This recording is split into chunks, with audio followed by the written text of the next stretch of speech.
Shaitan will say, let out your anger. Don't suppress it. Don't keep it inside. This is unhealthy. If you keep this anger inside of you, it will become like poison, and this will end up harming you in the long run. How do we respond to this suggestion? With the hadith of the Messenger sallallahu alaihi wasallam, he says there isn't any swallowing that is more beloved to Allah than the swallowing of anger when you are angry. You keep it in. And he says, whoever swallows anger for the sake of Allah, Allah will fill his inside with iman. Isn't that amazing? Shaitan says suppressing anger will fill you with poison. The Messenger ﷺ says suppressing it will fill you with iman. Ya Allah.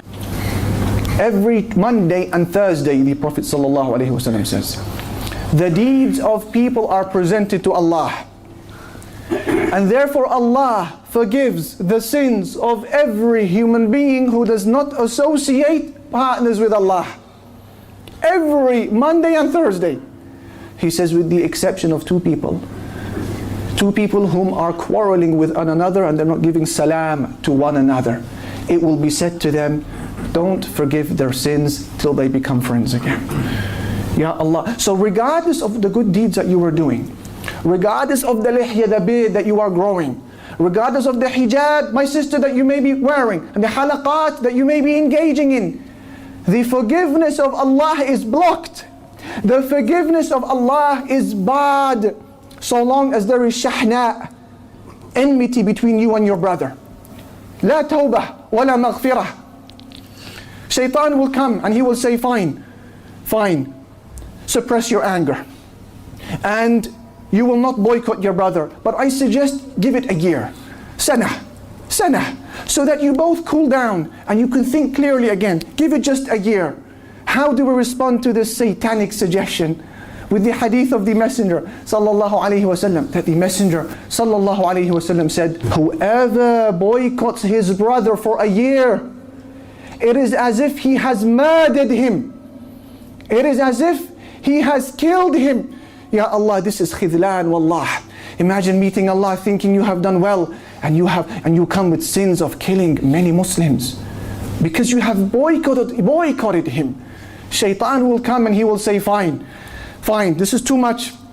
Don't boycott him for a year, but give it at least a week. You both need to cool down and relax. A week, then you will pick up the phone. How do we respond to this suggestion? With the hadith of the Messenger sallallahu alaihi wasallam, he says it is not permissible for a Muslim to boycott his brother for over 3 days. And therefore whoever boycotts his brother for over 3 days and then dies will enter the fire of Allah. Inna lillahi wa inna ilayhi raji'un. Shaitan will make another suggestion. And he will say, fine, forget about the year and forget about the week. I have another suggestion. Make the apology. However, wait for him to take the initiative.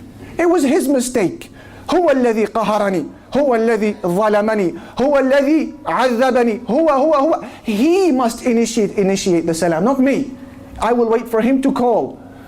How do we respond to this? With the hadith that the Messenger sallallahu alaihi wasallam said, the best of those two quarreling people is the one who initiates salam first. Shaitan will say, hold on a minute, what if I apologize and I take the initiative, but then he rejects your apology? Your effort was wasted. That was totally pointless. How do we respond to that? With the hadith of the Messenger sallallahu alaihi wasallam. He says it is not permissible for any believer to boycott his brother for over 3 days. If over 3 days pass, you must meet your brother and you must give him salam. He says, however, if you give your brother salam and he rejects you, this is what we need from the hadith. If you meet your brother, you give him salam and you apologize, what will happen to your karamah? What will happen to your honor, your izzah, your dignity? If you apologize and then he rejects you, where is your honor then? You've lost it. And that's a point scored against you. We respond to this with the hadith of the Messenger sallallahu alaihi wasallam, and this time he takes an oath by the name of Allah. He says, Wallahi, to show you the seriousness of what he is about to say. He says, 3 things, I take an oath by the name of Allah Almighty that they will happen. 3 things, they will happen, wallah.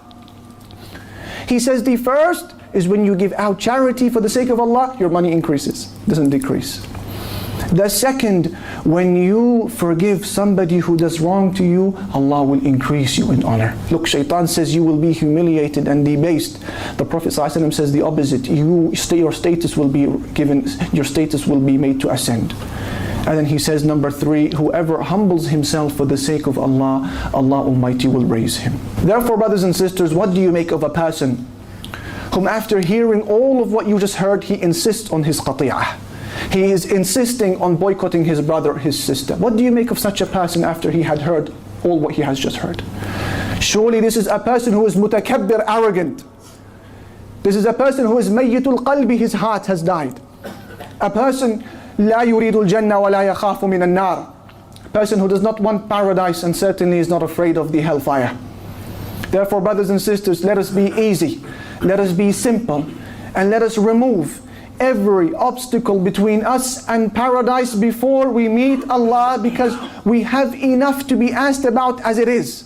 Remove every obstacle you can and accept apologies when you can, and remove all of these differences with Muslims whilst you can. We have enough to be asked about Yawm al-Qiyamah. Don't be a difficult to repair person. What does that mean? I will conclude with this. Ibn Hibban, he mentioned in his book, he says the honorable people, the virtuous people, they are people who are quick to make friends when they have fallen out with their enemies. Quick to make friends. And they are slow to make enemies to begin with. He says they are like silver vessels. They are very difficult to break, but very easy to repair. Ya salam. He says, as for the unvirtuous people, the ill-mannered people, the li'am, he says these people are very quick to make enemies. And they are very slow to accept apologies. He says these people, they are like vessels of glass, quick to smash, quick to break, but very difficult to repair. Therefore, ikhwani and akhawati, what is the conclusion? The conclusion is, فَمَنْ عَفَى وَأَصْلَحَ فَأَجْرُهُ عَلَى اللَّهِ. Whoever forgives and whoever pardons, his reward will be upon Allah.